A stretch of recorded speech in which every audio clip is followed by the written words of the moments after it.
And good afternoon, Heidi Oropesa with Florida U Judge. I hope everyone's having a great day.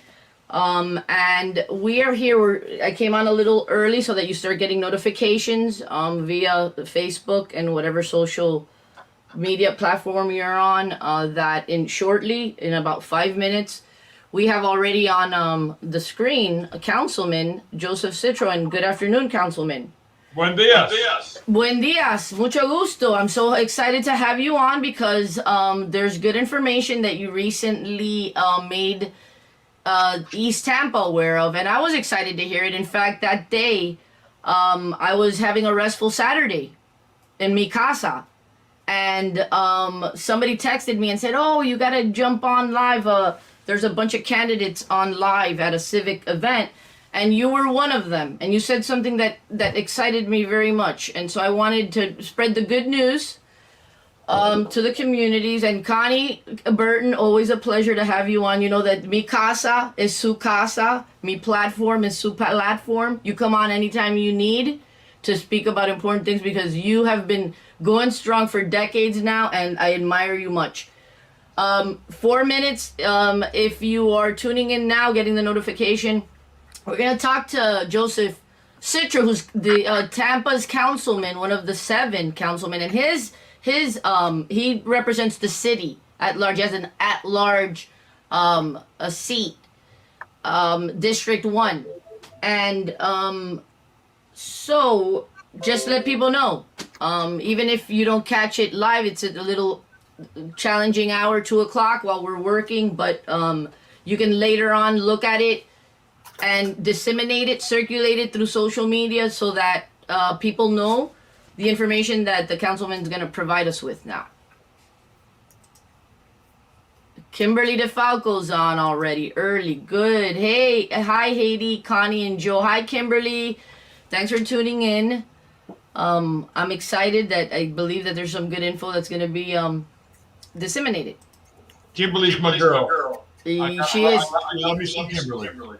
Oh yeah, she's a good one. That's a good egg right there. If anybody ever needs pictures, Kimberly's the girl. Yes, that is true, and I'm glad that you're putting that plug out for her because she is a hard worker and a magnificent photographer.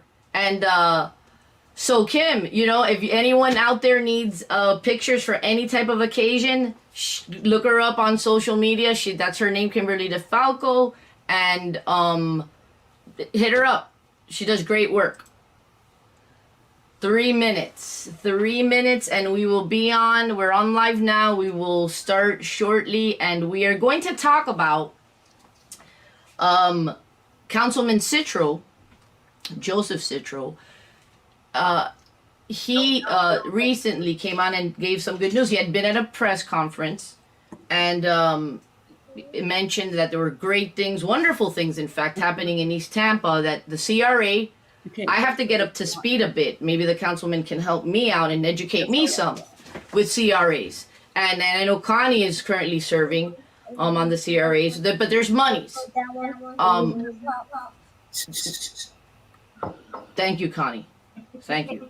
There's some monies available in order to prevent some gentrification, and Councilman Citro will enlighten us on that, what that is, how bad that is for certain areas, communities, and that there's monies available to kind of address that and prevent that. So it is 1:58, and let's just go ahead and start. 2 minutes early. Welcome, Councilman Citro. I thank you, ladies, very much for letting me be on your radio show with you. It is a wonderful day in Tampa. We just got done with Gasparilla, which that let off a bunch of steam after 2 years of COVID. Again, thank you for allowing me to be with you. Completely. It's a pleasure. The pleasure is mine, Councilman. Again, Connie Burton, she's a very prominent, well-known, respected, very admired activist. And so we just wanted to take just some minutes. We're not going to be here long this afternoon. But the only one thing that I did want to ask Councilman Citro, since recently you're very active. I see you a lot out in the community. That's a good thing. With the public servants are engaged in that manner. So I commend you on that. I saw you briefly on a live, and you said you had wonderful things were happening in East Tampa, which there's CRA monies. You said that would help homeowners rehabilitate, remodel their homes. And you said that that's important because you mentioned gentrification. Go ahead and tell our viewers what that is, and that there's monies now to hopefully prevent that from happening. Well, somebody has a home that is rundown or disrepair. The developers or the builders come and see that, not for the house, but for the land. And they can go ahead and think about rebuilding on that land, a new McMansion. When the developers give these people that own these homes in disrepair a check, and they look at this check and they're seeing more money than they've ever seen in their lives, but they realize they can't move back into the neighborhood in which they live. The CRA is coming up with funds that can help rehabilitate these houses and keep people in their homes, which in my opinion is the number one way to stop gentrification. Okay, I'm muting us all. If anyone can kindly, that's watching, Kim, I know you're there. If we're echoing at all, please send me. Oh, she just put a comment. Thank you, guys. I have some dear friends in East Tampa that are looking forward to today's information. So if I'm echoing at all, any of us, please, somebody kindly give me the heads up. So Councilman, yeah, that is correct. That we should help those persons in the low income areas. Now, how do and I'm gonna let you just kind of touch upon also you encourage someone there, I think that made mention that they were running for the state house about preemption, or that they were you talking about something that they're taking a little bit of the powers, the local powers of doing things or interfering? What was that term that you used? The state is always preempting us on everything we do. Our tree ordinance, our apprenticeship, and now we're having to redo water simply because we're being preempted by the state of Florida. And I asked Senator Simpson this question: "Don't you think we can't govern ourselves?" And he said, "It seems not." So we have to fight back against the state on preempting. Right now, it's the preemption to end all preemption. Any ordinance that we put into effect, the business owner, if they feel that their business has dropped 15%, they can file a lawsuit.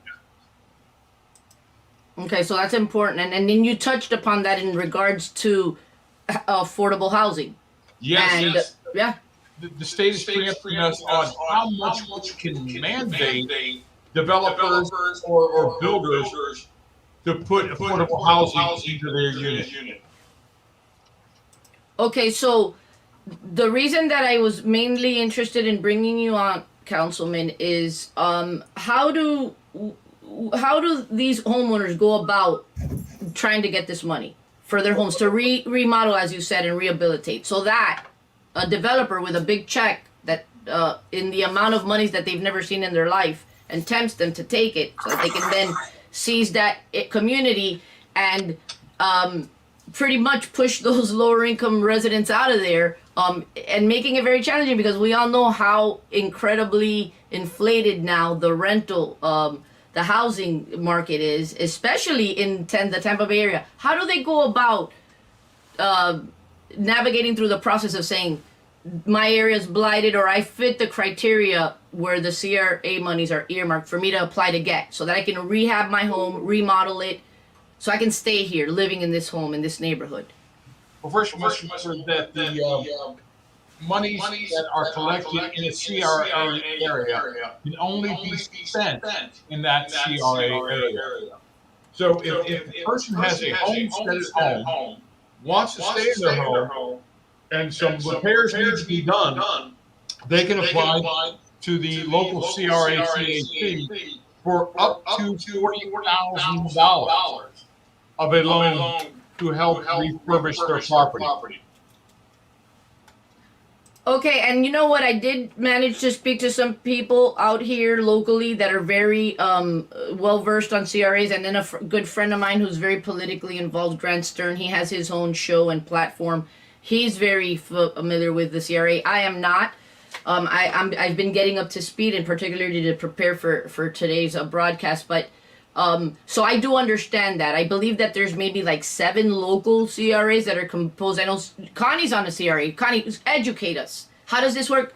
Councilman Citro is correct based on what I've heard. First, they have to go to the local CRA, and then the council, the city council, the members are the ultimately then the board that local CRA needs to go to appeal to them to ratify, be on board with whatever decision they've been made locally, or that they've made locally. Is that correct? Well, it sounds like an easy 1, 2, 3 process, but it has not worked that way. And this is to further, do a deep dive as to why, after 20 years of East Tampa being the very first CRA in the state of Florida to be recognized and tend to have the most blighted in the city of Tampa. So if the steps in the process has been, like a 1, 2, 3, knock it out, then either information is not coming to the people, or the people is not interested in the process, or it's some entanglement in the middle that helps both sides get where they want to be.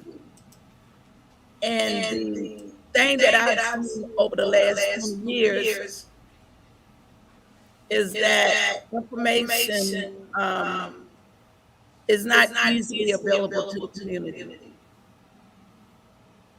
Okay, well, let me ask you a question. There's a number of why that happens.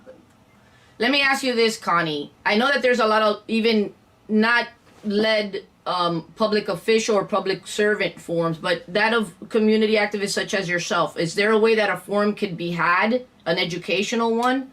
And so, but I wanted you first to speak. That is correct. The people, whomever is interested in having a rehab or rehabilitation, they have to go to the local CRA. And you sit on a CRA right now, yes? Correct. And then, so how does that process work? They go to their local CRA and ask for, I want to apply or to get monies that are currently available in the CRA fund to remodel my home.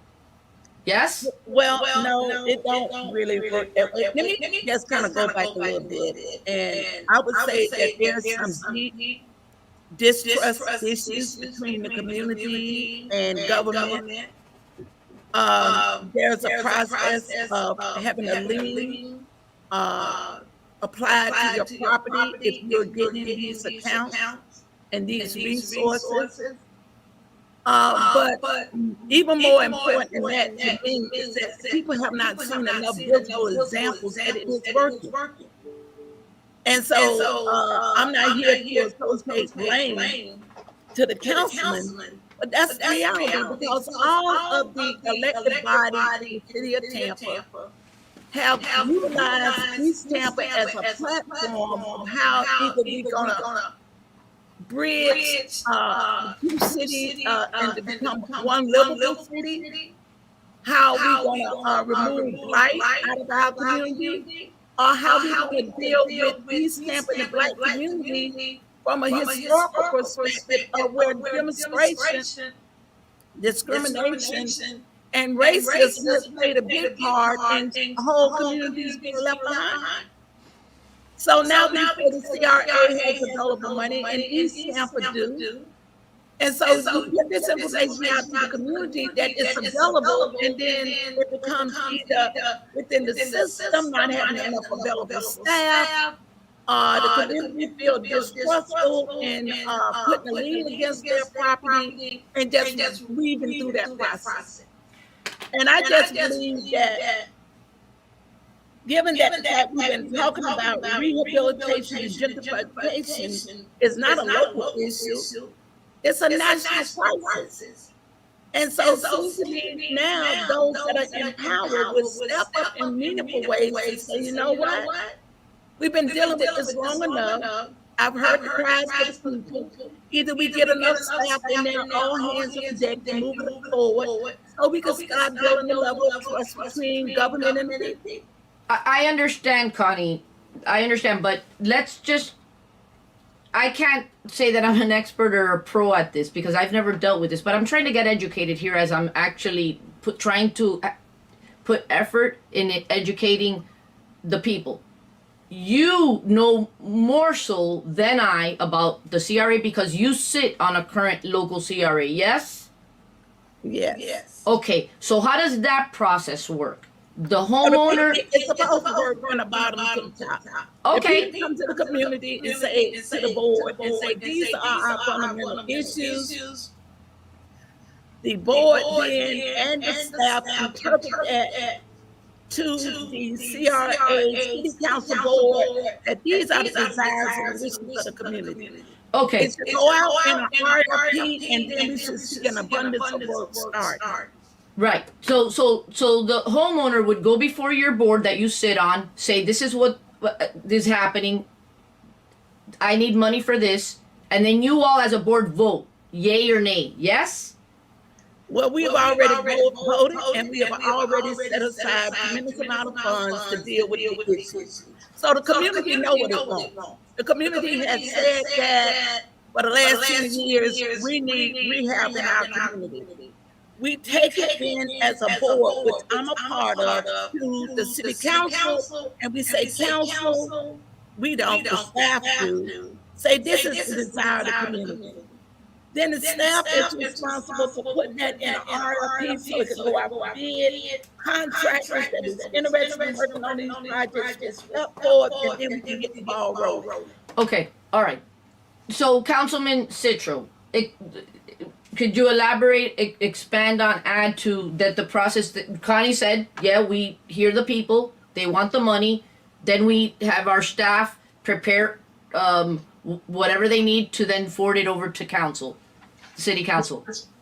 Ms. Burton is right on a lot of points. This is a bottom up. This is the purest form of democracy. The people come to committee members on the CAC, Community Advisory Committee, with thoughts of what they want in their neighborhood, within their CRA. Those committees then go to the CAC board. The CAC board figures out what projects to be taken care of with the amount of dollars that are collected from the ad valorem tax that they can accomplish each budget year. Then that CAC board comes to the CRA board, which is city council wearing a different hat that's state mandated. So it is the CRA board that will then go ahead and okay projects, discuss projects, or then see if we can set monies in reserve for future plans. Now, I just want to read off a few things that the East Tampa CRA has taken care of, where these people, the community, the boards, came to us and asked us for 1.8 funded for business assistance. Over $500,000 East Tampa maintenance, street signs, and utilities. Tree trimming grant, $250,000. You've got youth development, which is over $300,000. You've got the East Tampa Culture Center, got $1 million. Neighborhood infrastructure, sidewalks, repaving, got over $350,000.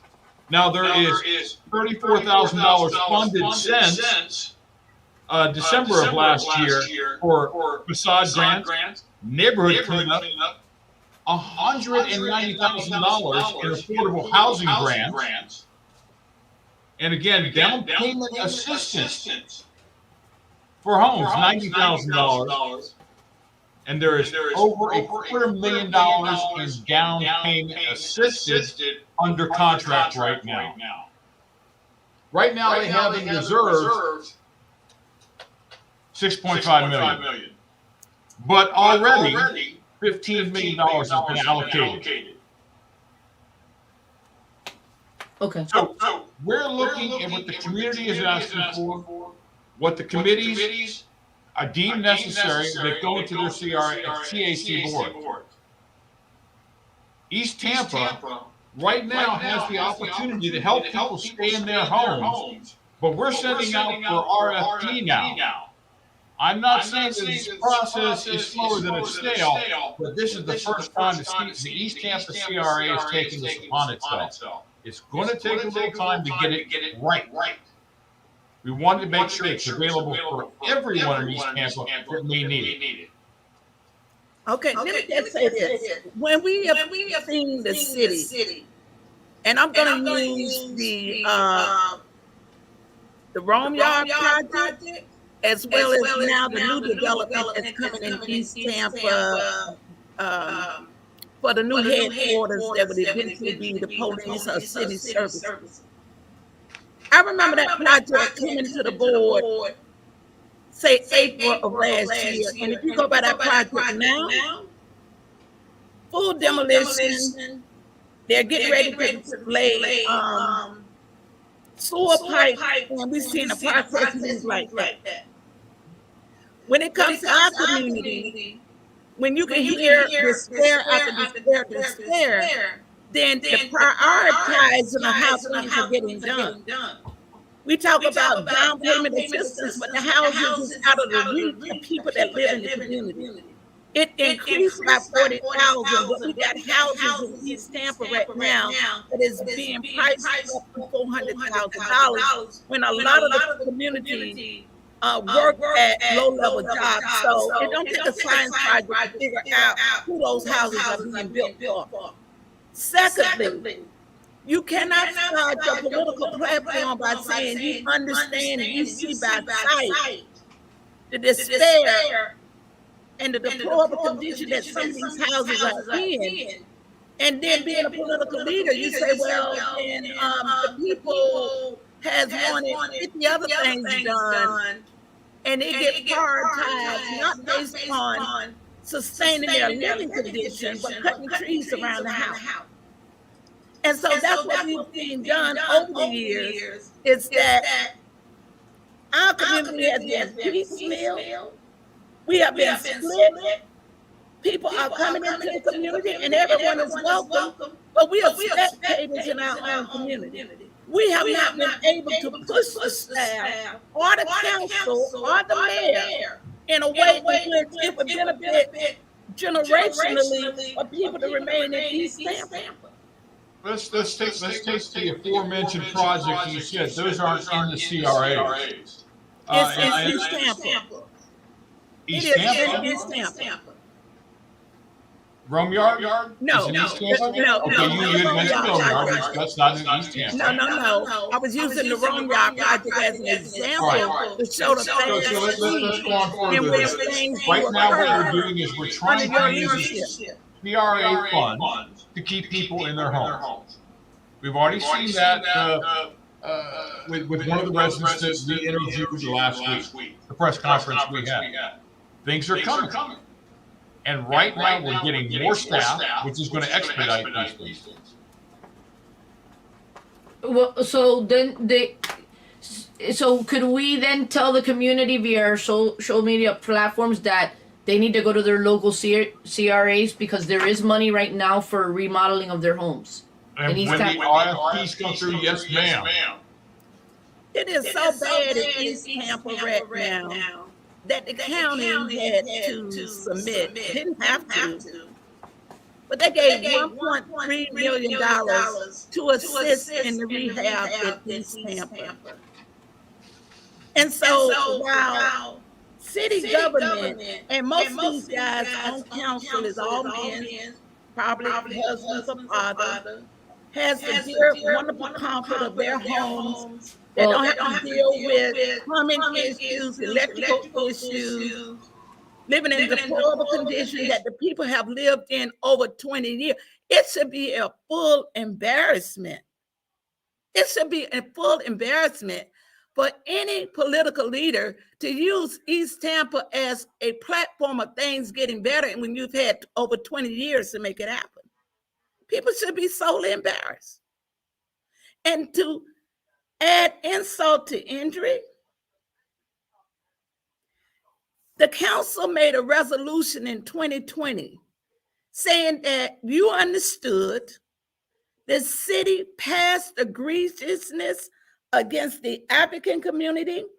You put forth a resolution acknowledging racial discrimination and harm that had been done to the community. So it seemed to me everything should be on fast speed alert.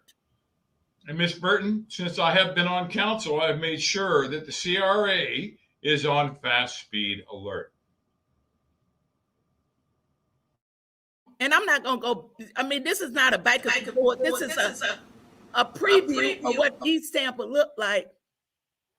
But I believe you've been the chair of the CRA for 2 terms, right? Hold on a second. And just before you answer, Councilman, I apologize to those who have been viewing since we started at 2 minutes before 2. There has been a bad echo. Somebody just texted me kind of 15 minutes into the show, and I apologize so much for the bad echoing that you will have to endure once you see it as a pre-record. So I'm muting when the persons who are not talking, when the person who is talking is on, because that seems to be the troubleshoot fix for this problem that I'm encountering. So with that said, Connie, I'm gonna unmute you. You can say what you were saying, and then I will unmute Councilman Citro so that he can respond. So I'm saying the city made an acknowledgement in 2020 saying that on its own, not being forced by the community, that it acknowledged Tampa history, which contributed to a complex system of racially motivated discrimination against African Americans. That's what the council said. And I'm saying that if you compare that resolution that you passed to a 20-year history plus of blight, neglect, then it should be a fast-moving approach to resolve these problems. It is almost insulting to say that the city has these wonderful programs and the people living up under the misery cannot benefit from the program. That now we have developers in East Tampa, and I believe, people are proud because they're seeing Tampa revenue skyrocket. But the very people that lived in these communities when it was at the worst can't afford to live there now.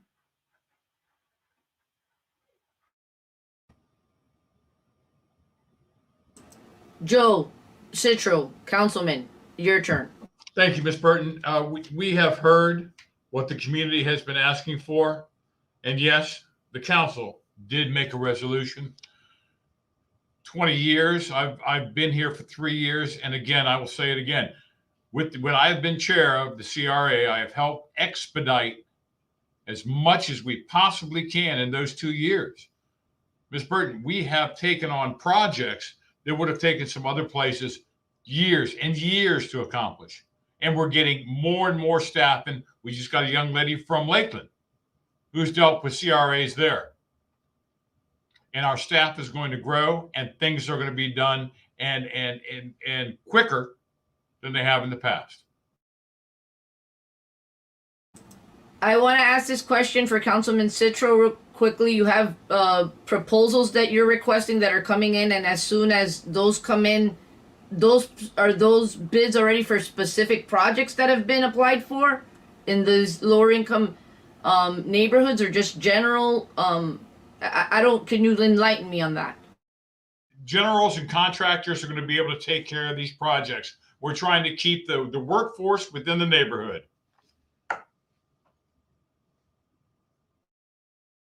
This is another follow-up, Councilman. So is it okay to tell Connie and all of us that we should try to get to the persons in those areas that could benefit from these monies to start going to their local CRAs to make a pitch in order to get some monies for rehab, remodeling, so that then it could take its course and go through whatever process, so that then they can maybe benefit from possibly getting these monies. And I'm trying to work out a way in which, with Michelle Van Loan, that we can inform either through the Florida Sentinel Bulletin or La Gazzetta, take out full page ads explaining how this can be done by the residents in East Tampa. That sounds amazing. Do you agree, Connie? Lady that just came to the meeting this morning and said that all this wonderfulness about East Tampa is the worst, best kept secret. People in the middle of the community don't even know about all of this wonderfulness that the council is laying out. But let me just tell you how things are so egregious in our community. That the board, the East Tampa board, with the small amount of tip money that we do receive, has agreed to pay for additional staff. We pay for a housing manager. We pay for a manager to manage the whole department. We are now we pay for a clerk, and we pay for a new economic development person. Because it's almost like East Tampa is a city unto itself within the city of Tampa. We don't have the downtown revenue. We don't have the big developer that has been, I don't think willing, but has been given so much support that you could see a full transformation in the downtown area, and it didn't take 20 years. But with the small resources that the community have, since the city staff has not been available, we have taken it upon ourselves to take out of our revenue that could have lifted someone in our community economically, to give young people more jobs, to give some small entrepreneurs opportunity, but now it's tied up into staff support. And so we don't want to hear the continual excuses, because I have participated when the mayor brought in her transitional team. I go to all of these candidate debates and listen to all of the promises, and the promise always come back to the Black community that wait and being patient has to be part of your prescription in order for the community to move forward.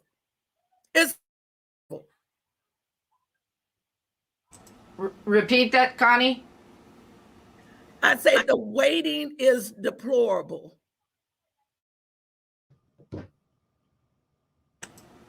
Councilman. Thank you very much. Ms. Burton, I want to go back to what you said about taking 20 years and the funding of the downtown. 40 years ago, when the jail in downtown, more people were in that jail than the people that lived in downtown.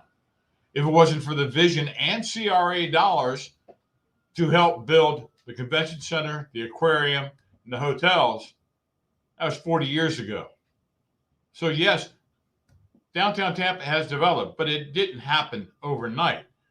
And we are trying to work very, very hard on helping East Tampa, not only with housing, but economic development, businesses, helping people get employed. It's not going to happen overnight. We are moving. We need the staff, and we need to be able to expedite with that staff. So having said that, Ms. Burton, we're working as hard as we can. Listen, I think this is a good step. I do. I saw a Councilman Citro, and maybe you can. I saw you the other day on a ribbon cutting for a new Black business. I think they do shakes. Does my memory serve me well? Yes, that was Shakes Culture, and even though it's not in the city of Tampa, the family that opened the business, I've been friends with the family for a while, and they wanted me to come out. Councilman Goods was there also, and my emphasis was that not only is it Black American, but it's family owned. And that's a double whammy. When you've got that type of organization, that type of family, that type of business going on, it's sure to succeed. So yes, I try and be as many places as I possibly can so I can actually hear the community. But these were friends of mine, and I was proud to help them cut the ribbon on their new store. So could we expect that in the Florida Sentinel and in the Gaceta and as any other publications outlets that can be used to put out the information to persons in lower income areas who would like to benefit from CRA monies that are currently available to rehab remodel can we anticipate that information is going to be put forth in a very simple format so that the persons that would benefit from these money can understand and then go about the process to apply to get these monies? Could we anticipate that that's going to happen, Councilman? Let me repeat myself. I'm working with our CRA head, Miss Michelle Loan, to find funding so that we can hopefully get advertisements in La Gazeta and Florida Sentinel Bulletin. Now, when you say lower income, it has to be in the CRA area. No CRA funds could be spent outside of that CRA area. And we have people that live on one side of Hillsborough Avenue that say, hey, wait a second, I'm looking across the street and they're getting funding. How come I can't? It's because you're not in the CRA district. Connie, do you want to add anything? Well, I wish political leaders would tie the success of economically depressed community to their, not just their campaign rhetoric, but holding them accountable. Just simply holding them accountable. Because, you know, I've heard it all before. The community has grown weary. There's a lot of things going on in East Tampa that if we had the political will, things would transform. We haven't talked about the upscale of violence, young people killing each other in our community. We haven't talked about the lack of real economic opportunity in our community for young people in our community. I know it looked good and it's probably good press when people are taking pictures with the right people. But inside of East Tampa, opportunity has to be created in ways in which the next generation would see hope and be inspired to continue to build in East Tampa. No, it didn't happen overnight, but most CRAs, unless they're written to expand, the life expectancy of a CRA is usually 30 years. We are already 20 years down. And we are a blighted neighborhood. So the next 10 years, I hear councilmen saying that it's going to take time. 20 plus 5 more years taking time. Now we're down to 25 years. So I don't know when we're going to see this turnaround, but I have been personally disappointed in the fact that the community that continues to support the political leadership of the councils and the mayor is slow to respond back with opportunity to that community. And it's not just Tampa, but this is a national trend that we're good for the vote, but we're not good on the return. Councilman Citro, I'm going to let you respond. We're wrapping up. We've been close to 40 minutes. And so I know you did mention, you repeated, I probably didn't hear it the first time, wasn't paying attention, but that you're going to see about getting monies to advertise in these publications. If that is not a possibility, in other words, that the monies cannot come to be able to do that, how can we, as community members, residents here in the Tampa Bay area, how could we help? Could council maybe send out whatever they intended on publicizing through an outlet? Can they send it to maybe bloggers, community actors like Connie Byrne, whomever would like to then use their platforms to put to publish that information, and so that it could hopefully circulate, so that so people can read it in a very simplistic manner, so that they can know how to apply for those monies. And it's all you, Councilman, now, and I'm gonna let you wrap up unless Connie wants to say one last thing. First of all, thank you very much for letting me be on your program. It was quite enjoyable speaking with you and Miss Burton. Let me say this. As always, we want people within our CRA districts to come to meetings, be involved with the process, make sure your voice is heard. And while you're there, you can learn of all the opportunities that these CRAs have for you. Miss Burton, I know, she is a voice of the CRA. She can put it out on her post. I can put it out on my City of Tampa post on how people can apply for these grants. Years ago, I was with the YCDC, which is the Ybor City CAC CRAs. We took Ybor City from being that party-hardy atmosphere to making it a neighborhood again. It takes time. It can be done. Ms. Burton is talking about 20 years ago when very few dollars were coming into the East Tampa CRA. And then all of a sudden, the Great Recession hit. CRA dollars dropped. But now they're climbing. Now is the time we can get things done. But it's going to just take a little bit of time. I'm not talking years and years and years. But now that we have the funds, now we can start doing things even more than what I have said on this paper. And once you get the public requests that you ask for, you will really be enlightened on how much money is being spent in the CRA in East Tampa. I'm also going to talk about youth development on 22nd Street in East Tampa, the Skills Center. That's another thing going on in East Tampa. CRA is working hard for East Tampa, and we're going to get things done. Again, I thank you for allowing me to be on your program, and I hope to see you all face-to-face very soon. Ms. Burton, I hope to see you at a CRA East Tampa CAC meeting very, very soon. Thank you for allowing me to be on your show.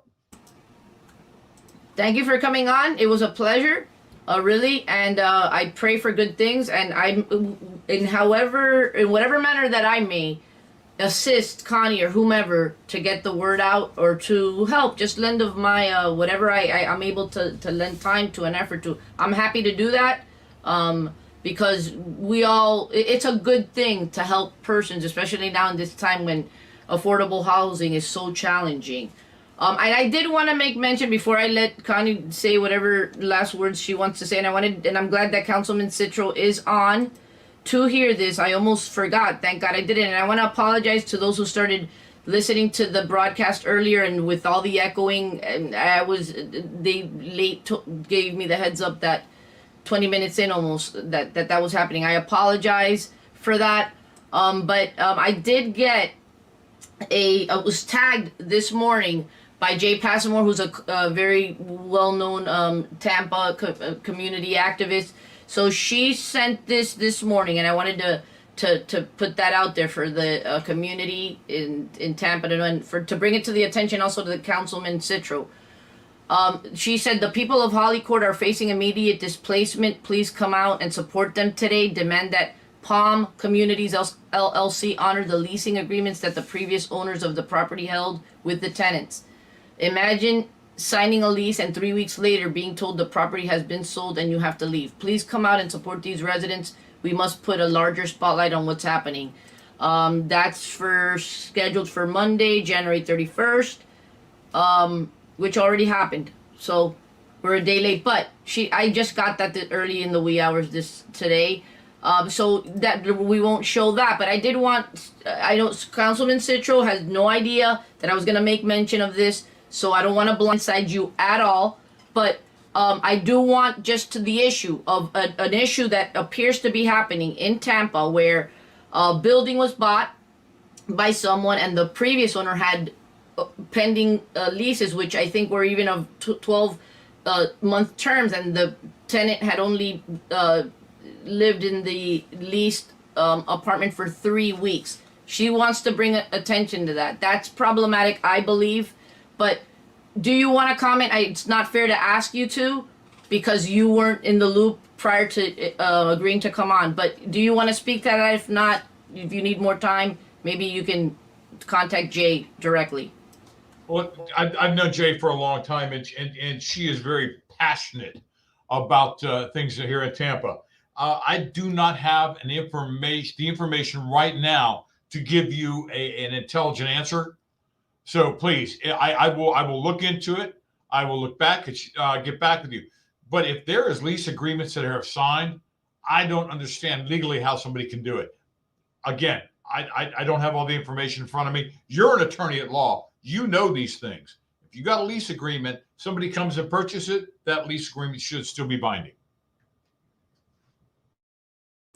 I am an attorney at law, but I don't practice in every single area that's available.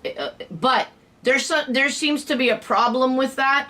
And I'm somewhat nuanced a little bit, but I'm not going to give an opinion because I'm not privy to the specific facts or spoken or know both sides yet. But it sounds problematic that somebody just signs a lease and they're 3 weeks into it on a 12-month term apartment lease, and then it gets bought and that lease is not honored because there are rental incomes that the new owner is going to be generating. But in any event, wanted to put that out there. We're going to wrap up. I'm going to say have a great rest of the day. I'll let Connie say one if she desires to wrap up this broadcast. Again, thank you, Councilman Joseph Citro. He represents District 1 in Tampa. That's a citywide seat.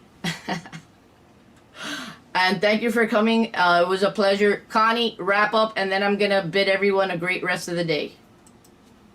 Hold on.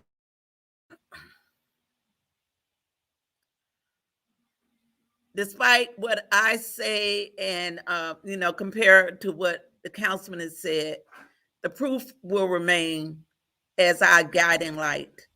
We will see within the next cycle if there's a real political commitment to ensuring that the residents of East Tampa will remain eligible to live in the city of Tampa. Thank you. Everyone have a great rest of the day. Haiti Oropesa with Florida You Judge. Till next time.